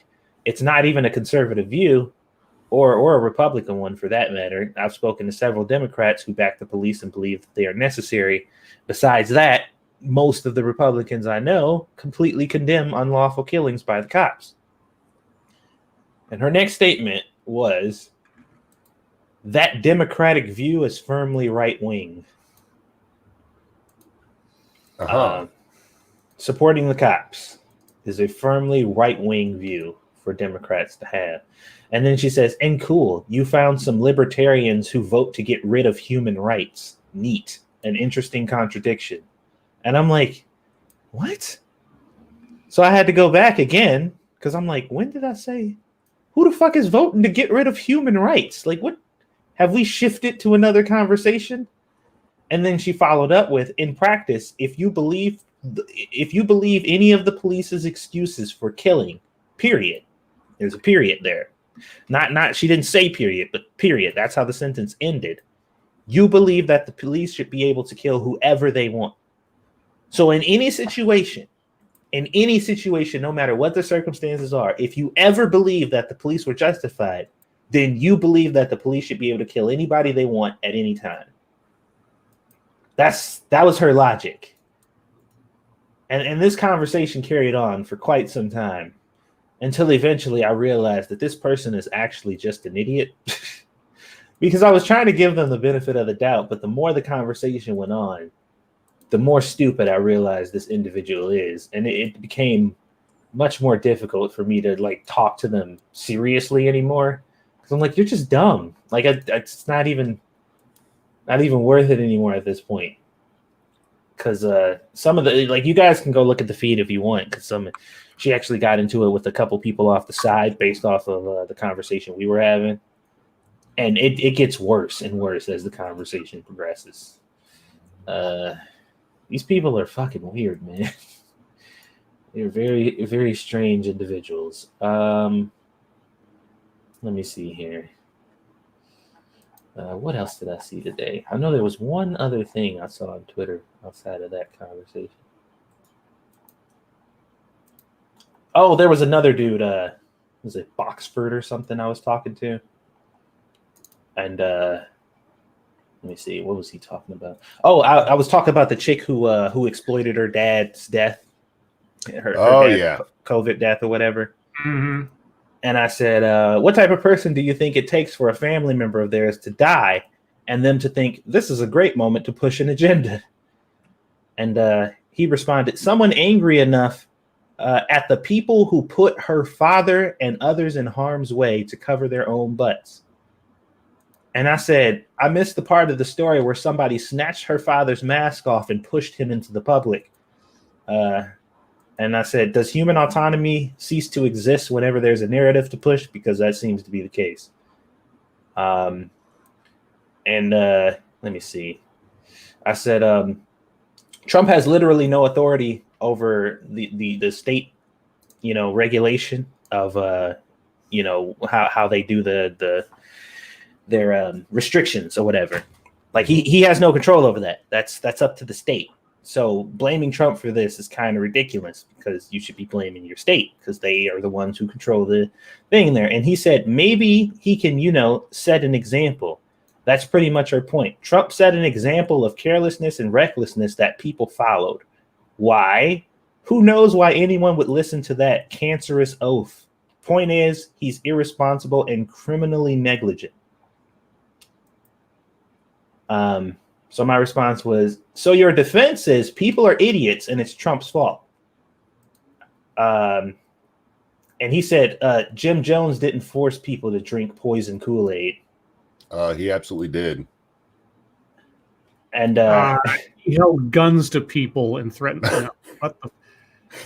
He literally did. Yeah, he literally. I mean, no, some did willingly take it only because they'd rather do that than be shot, or they were having their kids threatened, or they were true believers. But a lot of them were either they were forced to, the babies had it injected in their mouths, and a lot of people were shot dead if they tried to run away. So, sorry, I know a little bit about this, and that's fucking bullshit. Yeah. So I said, that's it's pretty amazing if you think that every single person who died to COVID did so because they were listening to Trump. Like it's kind of ridiculous. And he says, what standard do you hold your president to lead a crisis would seem to be the rock bottom we expect? He acted like an irresponsible ass this entire time, and it makes a huge difference. I literally have to tell my kid, quote, don't do what the president does. And my response was, that sounds like terrible parenting on your part. I can't think of any functional human being that I have to tell not to imitate idiots because they usually recognize idiotic behavior and also possess functioning brains. And he didn't like that statement too much. But yeah, it's this guy. I don't know. He's got a stick up his ass, and I haven't quite figured out why, but it basically, I guess, boils down to Trump is responsible because there are people out there who decided to do whatever they wanted in regards to the pandemic and not do common sense things to keep them alive. Because at the end of the day, that's what it boils down to. If there's a pandemic going on outside, ladies and gentlemen, and it can kill you, and Donald Trump says don't wear a mask, but you don't want to die, then you'll wear a mask anyway. You just would. You wouldn't be like, well, Donald Trump said we didn't have to, so I'm just not going to. Like if you care about your life, not saying that anybody has to or whatever, but if you're concerned enough about your own safety, then you would take that upon yourself. You don't need politicians and other people to tell you to do shit that keeps you from dying if you're not stupid. Like you just do those things and politicians just say them. That's how it usually works if you're not an idiot. If you are an idiot and you're a follower and you only do what the politicians you either like or for some reason dislike tell you to do, that's kind of a different issue. But anyway, that be my fucketry for today. All right, Monkey, what do you got? I don't know if I really have anything. There was, I don't know if you guys saw the horrible beating the other day in Portland. Yeah, I did. That guy who just got the absolute shit kicked out of him, got kicked in the head as he's sitting on the ground already. Yep. Well, there was a post that Andy Noah had put up where it's a news organization there in Portland who they just who, what, when, where, why the story. No, these peaceful protesters bullshit. And there's one guy who got very mad at me pointing out to Bernie Sanders and all of the fucking Democrats last night that I had to hear repeat the phrase peaceless protester over and over and over and over again. But I was arguing with this idiot and it became very clear. This is a similar idiot. This is the same idiot who earlier in the week, he's popped up out of nowhere.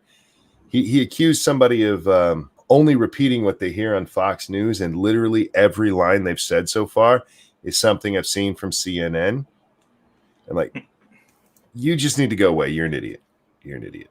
But he actually told me, because he said, let's go ahead and talk about Black lives. I said, all right, let's talk about Black businesses where people have lost their livelihood or where they've lost their jobs, or the people who were killed in CHOP. And it's like, oh, that's all from systemic racism. I'm like, what? What the fuck are you talking about? This is literally all your protesting of the systemic racism. You're telling me buildings that were burned down, taking that Black guy's livelihood, was you fighting systemic racism? Of course. I think you're doing it wrong. What else happened?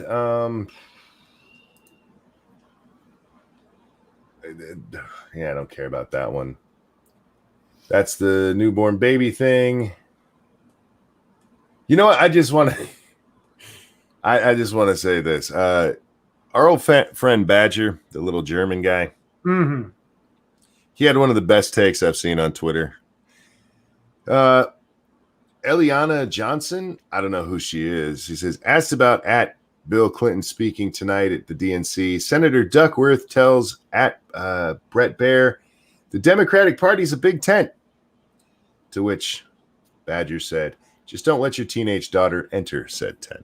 No. Well played, Badger, sir. Well played indeed. And that's all I got. I really wasn't on Twitter too much today.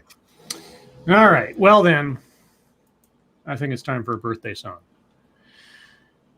Mr. Sinatra, it's your birthday. And around here we do this. And a 1. And a 2. Happy birthday to you. Happy birthday. Happy birthday to you. you.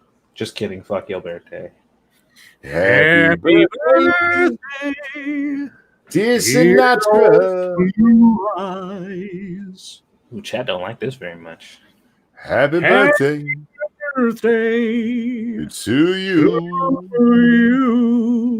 Happy birthday, Sin. I hope you had a great one, bud. I don't. And if anybody wants to timestamp that happened around 1 hour, 27 minutes. I'll find it otherwise. Monsieur Adam. Sorry? No, I was saying the Mr. Adam's comment. Which is what? It says, bruh, my nipples are so hard right now. All right. Well, with that, we'll just go on to question time. Guys, if you have comments, questions, complaints, conspiracy theories, or you have endorsements for the Democratic nomination you'd like to give, put them in the chat now. If you have questions for us, please put plenty of chat marks after those so we know it's for us. If you have statements for us to consider, please put plenty of statement marks after those. And are you guys gaming tonight or not? No, I'm not. Okay.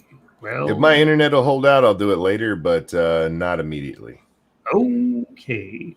Motto Winter, oh lords, would you all try a cinnamon apple ice cream pie with whipped cream and an apple slice on top? Sure. Yeah. Nothing about that sounds weird. Mata, are you sure you're okay today? Satsu, would you do that? Sure. Tack Alpaca, have you guys heard anything out of Bloodwing lately? Is he just working a lot? I saw him on commenting stuff on Twitter the other day. But yeah, I don't know what's going on with him. I'm assuming he's working or busy with family or something. Usually he's working. Yeah, he's on Twitter. Follow him over there. Ran American, why don't I have any questions? Because you're not creative. Because you're a fucking idiot. Check your logic. When was the last time Jim Jones was mentioned in this show? Every day. Every night. Every single time. Every single episode.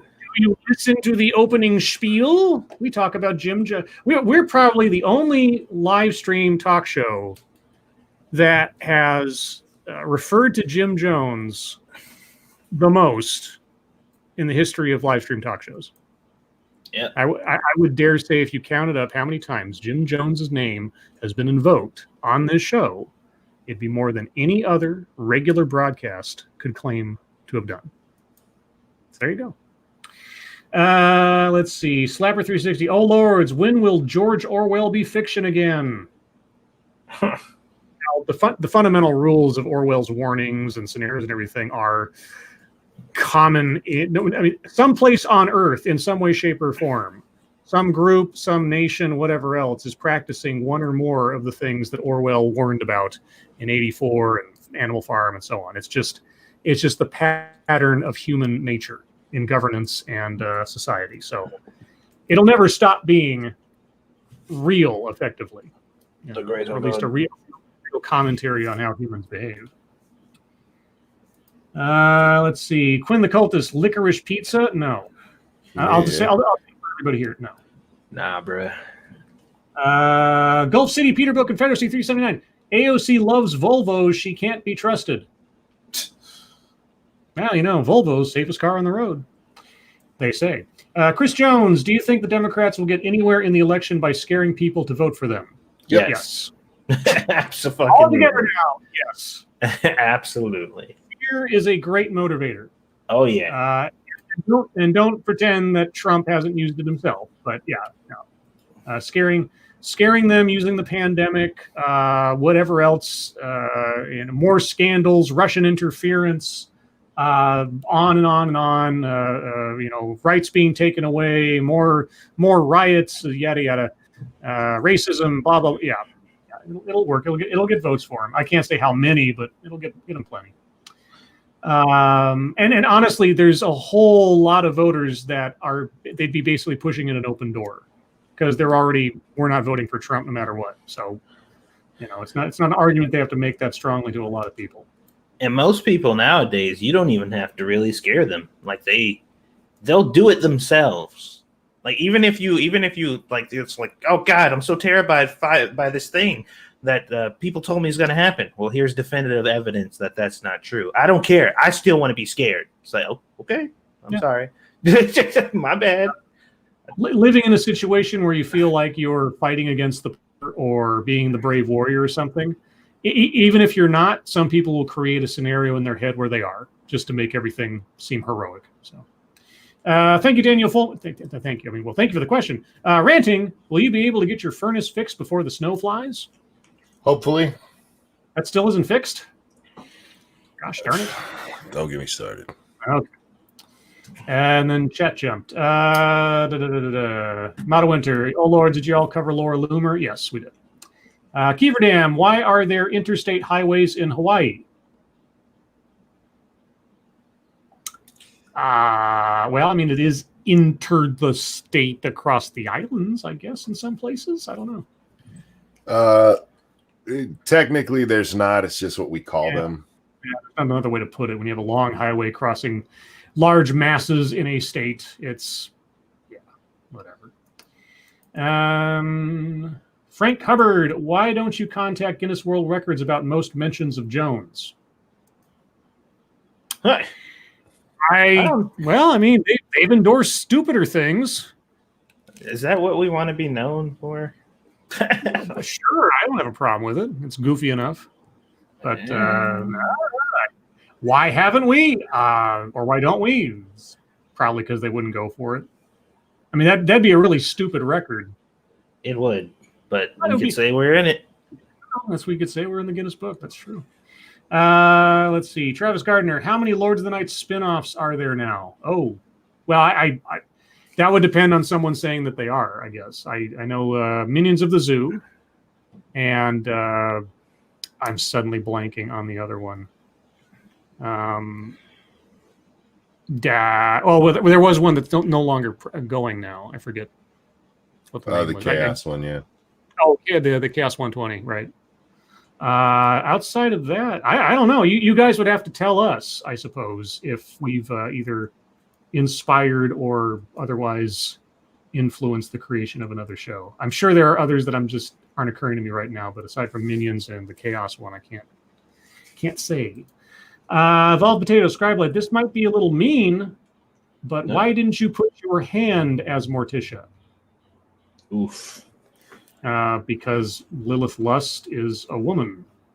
And, wow. Yeah, okay. Let's see. Chicago Mike, 2 girls, 1 stream. I guess that would be up to them to say that. I mean, I guess in the sense that SDA was here first, that is a spin-off in a way, but I don't know. It's kind of hard. It's kind of hard to classify something as a spin-off unless somebody says, we got inspired by blah to do X, and right. I don't know if that was the case there. So we don't really have the authority to make that call. Right. If somebody makes that declaration, we are of course flattered. But aside from 1 or 2 instances, I don't know for sure that anything else has been. Quinn the Cultist, mango pizza? No. Yeah. I mean, aside from pineapple, I'm hard pressed to think of another fruit I have had on a pizza before. I'm sure somebody. Well, I mean, technically, tomatoes are a fruit. Technically, but that aside, but mango, no. I'm not even a big mango fan just by itself, honestly. Devil Fruit Zero, Scribe, favorite work of satire. Oh, I'm sure there's a book or 3 I could. A lot. Some quote unquote serious sci-fi books I've read could easily be classified as satire of modern life or politics and things. The one that comes to mind right now that I just get a constant chuckle out of is Babylon Bee. I mean, they are little bite-sized satirical pieces, but they're consistently hilarious, or consistently too on the nose for comfort in some places. So, indeed. Let's see. Frosted Glass, wouldn't the Guinness record for reluctant shilling of the Quiplash streams on Jack Gunsky's channel after Lords of the Night be better? Fuck no. No. Hell no. I'll take Jim Jones over Jack Gunsky. Right. Now there's an endorsement. Let's see. Motto Winter. Oh, Lords, would you all rather be able to shoot toothpaste from your fingernails or turn wood into cherry chocolate at will? What the fuck? I'd probably go for the transmutation one because toothpaste from my fingertips seems kind of useless. But if, let's say, for example, I had that crazy second power, right? And I happen to be a firefighter. Right? Now, if I needed to bust down a door, would I rather try to bust down a solid wood door or something made of chocolate? A porous substance with cherries embedded in. I'd probably go for that so I get through barriers easier. What do you think about them apples, huh? I say you get it so you can, when a woman's on her period, you just throw the shit at her. Shut up, bitch. I mean, toothpaste? No, the chocolate. Oh, I just flick toothpicks at her and then they land on chocolate. Yeah. Let's see. Resolute Germ. Ever try dried banana and pepperoni pizza?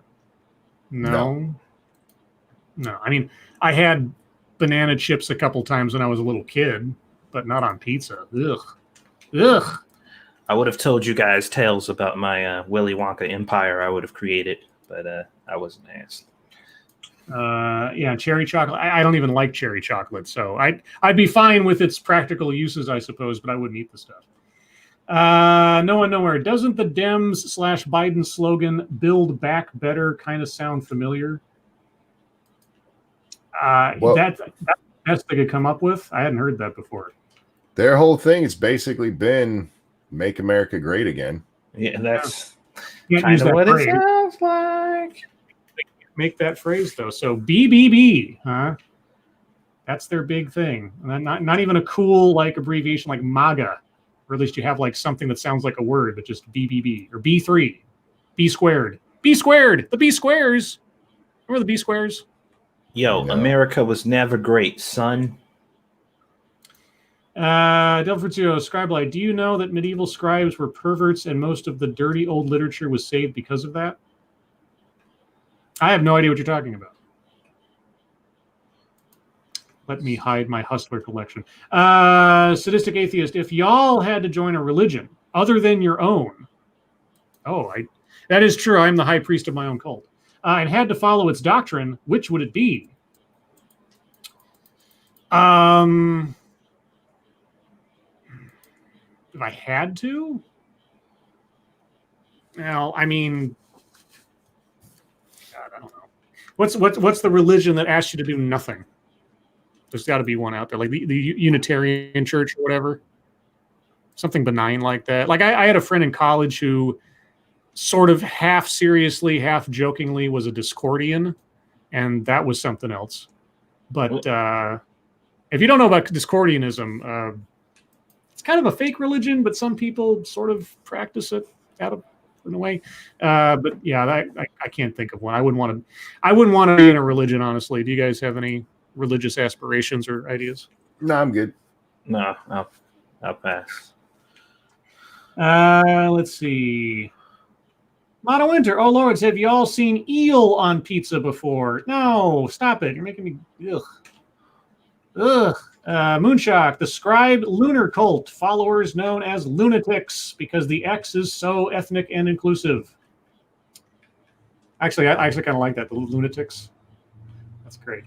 I wouldn't call it the Scribe lunar cult, though. I find something cooler than that because it's just the Scribe cult. It's not just about me. It's about the moon. You have to be find something moon-centric that doesn't fall on Luna or lunar or something. There's got to be another cool word for the moon that you can make a religion name out of.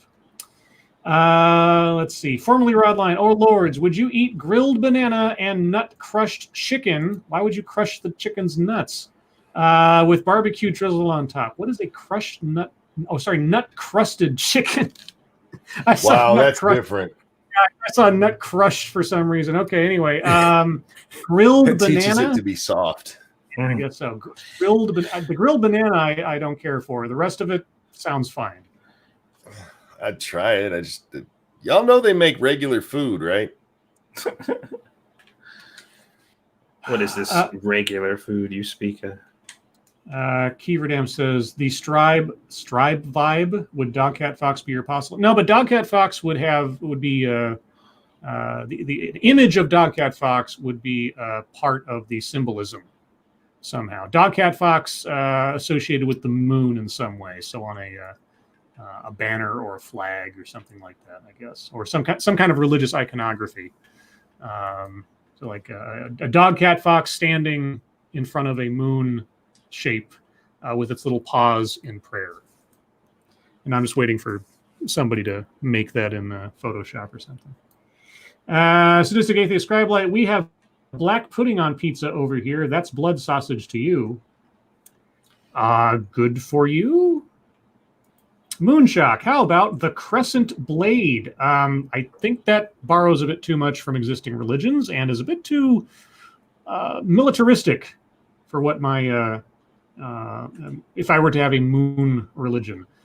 Just remember, Scribelight lives on Crater Valley, on the moon, is moon base, and amongst the things there's Sir Adamantine's House of Celestial Sins, and I think a couple other things that I'm suddenly forgetting. But it's a laid back town. Although we do have Space Marshal Dirk McGuffin making sure that everything stays calm.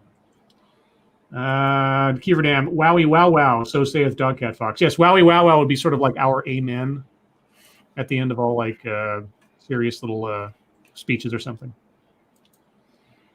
Advocatus Diablo, does a Dogcat Fox have enough canine blood to bark at the moon? He doesn't have to bark at the moon, he can bark on the moon. He's right there. You don't have to look up at anything. A no one nowhere. Holy cow! Even McCain is apparently backing Biden from the grave. LMF. What did his daughter say? If my father were alive, he'd back John McCain, something like that. I'm sure she did. Frosted Class. With people trying to push Latinx, was the Sphinx ahead of its time? Depending on what ancient aliens conspiracy theory people you're talking to, yes, it very much was ahead of its time. Thank you, Corey Suzuki. I learned the other day that bangers are called that because they don't have enough actual meat fillers to be considered sausages. Huh, so the bangers and mash. What is it? What's in a banger anyway, then? I don't even know. Fuck if I know. Irate, or maybe somebody here knows. Sorry, not Irate. Irate Alex. I almost said Irate Berrigan. I'm trying to train myself. It's reflexive. That's how I've known him for years now. Dr. No, Scribe, are you watching the DNC convention? No, I'm not. I'm getting little bits and pieces from people as they tweet them to me otherwise, but nope. I'm sure if something really exciting happens, you guys will let us know. Let's see. Chicago Mike, what does dog, cat, fox eat? Well, what? Huh? What'd you say? I said people. No. Dog, cat, fox eats goldfish crackers, which I share with them, and a mixture of dog and cat food. And people. What about fox food, bro? That's the goldfish. So you mix in the goldfish with the cat food and the dog food, and that's dog, cat, fox food. There you go. Let's see. Prospero, bangers are similar to sausage, but more fine ground meat, less filler. Okay, so it's more purely meat. Okay, gotcha. I guess I misunderstood the description.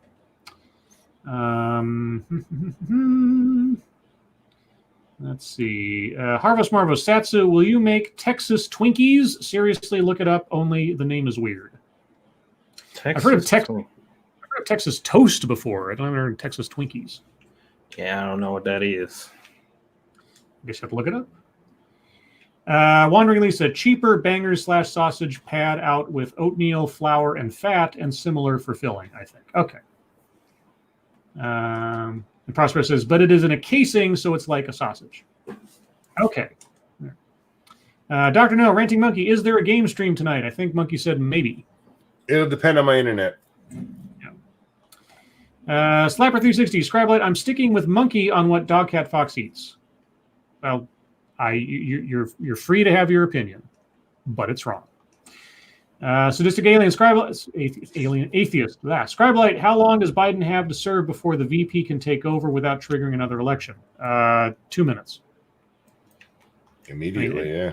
Immediately upon being inaugurated, they can invoke the 25th Amendment. There's no timeline on that because, and you know, for good reason, you can't know. I mean, if there was like 6 months have to be served first, well, what if the guy has a heart attack the second day he's inaugurated? You have the country not having a president for 6 months by law? Yeah, they can't do that. So, yeah, the moment that the speech is done and he takes the oath, conceivably, he could invoke the 25th and hand it over to Kamala Harris. You think they would? No, unless it was some emergency or something. But, yeah.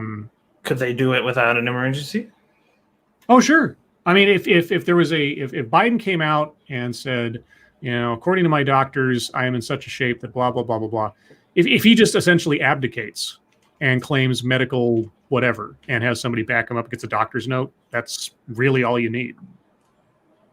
There's not a very high bar for triggering the 25th, except that the president is unable to fulfill their duties for very ambiguous. It's sort of like an impeachment where they can't really define what the crimes are, but they have to be sort of stated as crimes. So if he's impaired in some way and he makes that announcement or it's said for him, that is justification enough for the most part. The 25th, there's part of it that you have to already have your cabinet and everything in position because they go, he can't do it. So that part wouldn't, but he could still be like, yeah, I just can't do this, or he could actually become physically disabled. And yeah, it still kicks in. Yeah, so it doesn't take much. And honestly, you know, if he waited 4 days until his cabinet was in position and then did it, same difference. No. And if he said, and especially if he comes out and says, I am not able to do this, that's something that's really hard to overcome and say, no, we don't believe you. That lying motherfucker. Yeah, how dare you? Although it would cause absolute chaos politically and amongst everybody and their brother. But legally speaking, there wouldn't be anything that could be done otherwise at that point. Yeah, it'd be some crazy ass implications that could arise from something like that. Yeah, that, I mean, you had an entire election that was just a Trojan horse for someone who was not actually selected to be the president. Yeah, and because the president or whoever's running for president can pick literally anybody to be their vice, it's just yeah. And essentially, well, what would have happened then is effectively the president would have been selected by a single person. Mm-hmm. Now, one vote, Joe Biden's, because it was if there was any notion that this was planned in advance, that causes a whole slew of crazy shit that might happen. Let's see. Formerly Rod Line. Oh, Lords, if you could make everything you eat taste like another food, what would that food be? I wouldn't want to do that. That would make everything boring. Could or had to, because if I could, yeah, if it was just a choice thing, then well, I'd really only change one thing.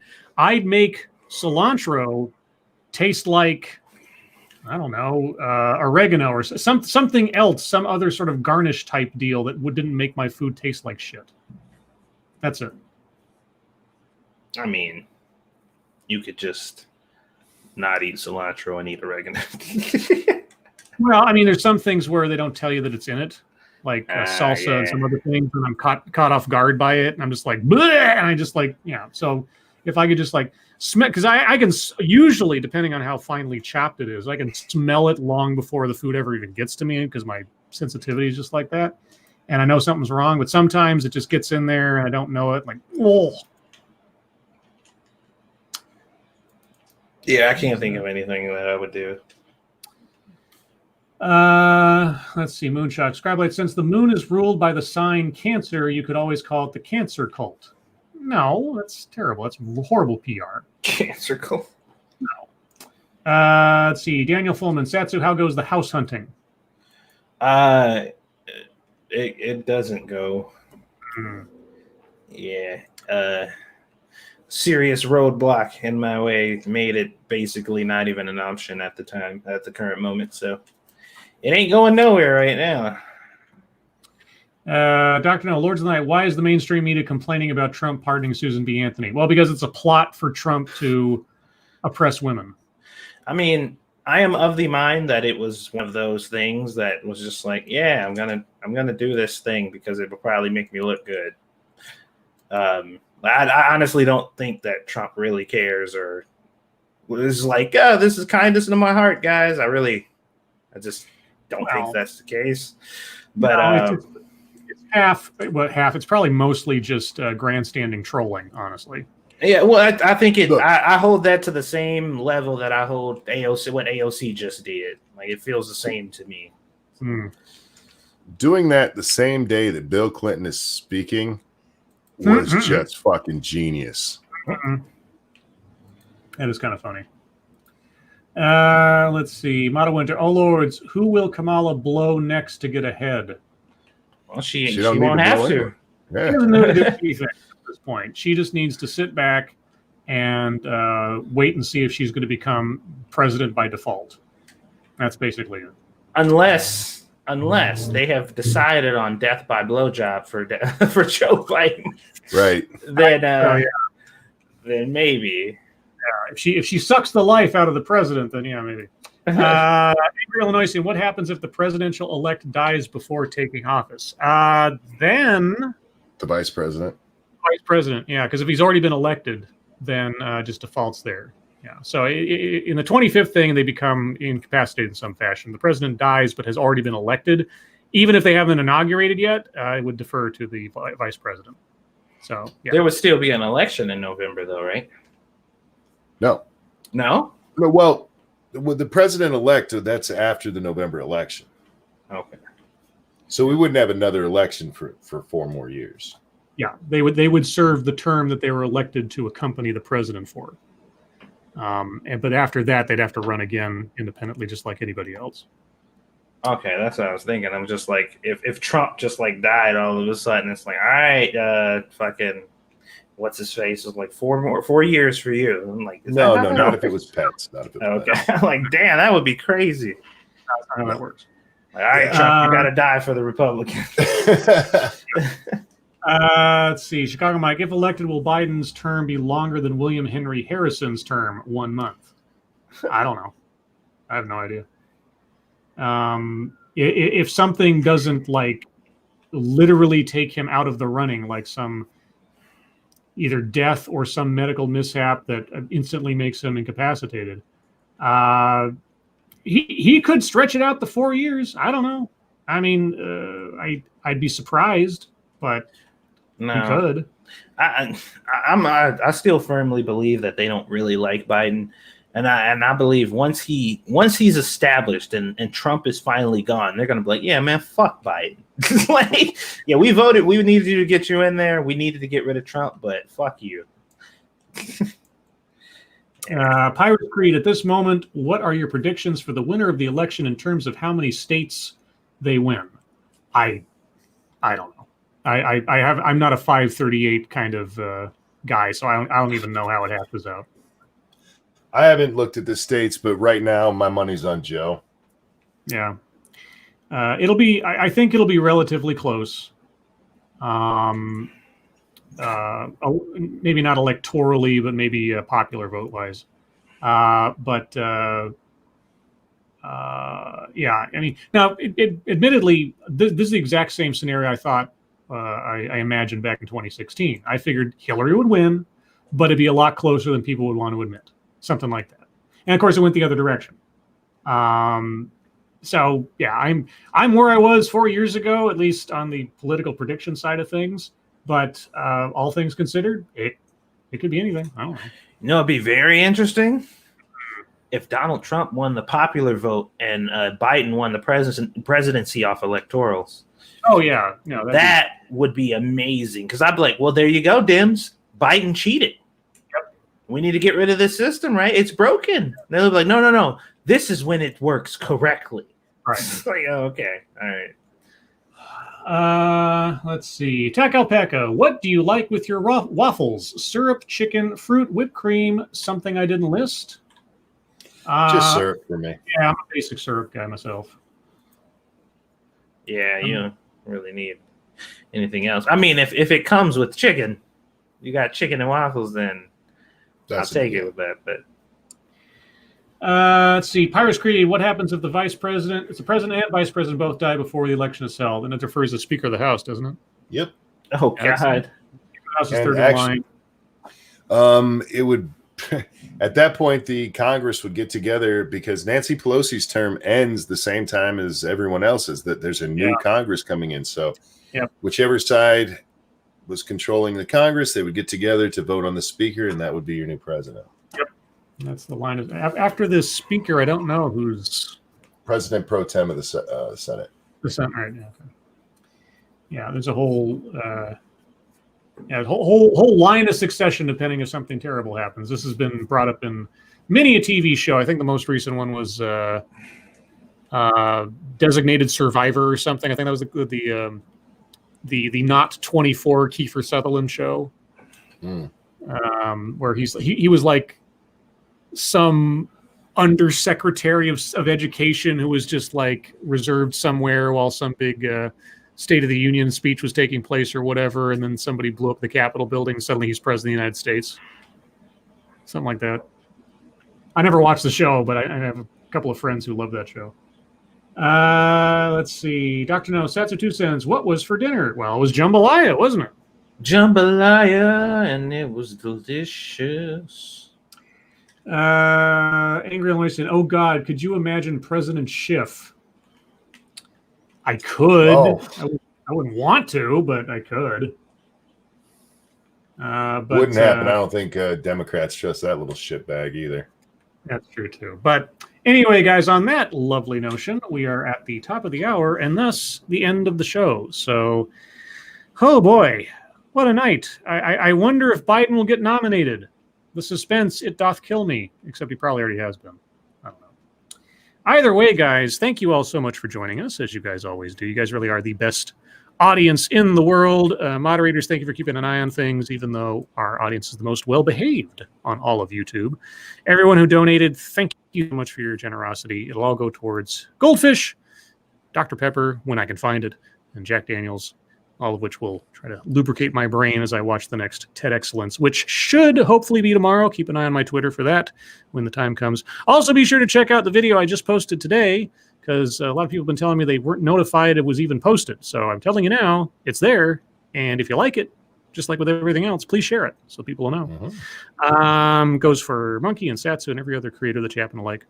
Remember, guys, tomorrow night we'll be on Monkey's channel for the regular time at 6 p.m. Pacific, 8 p.m. Central, 9 p.m. Eastern for Lords of the Night.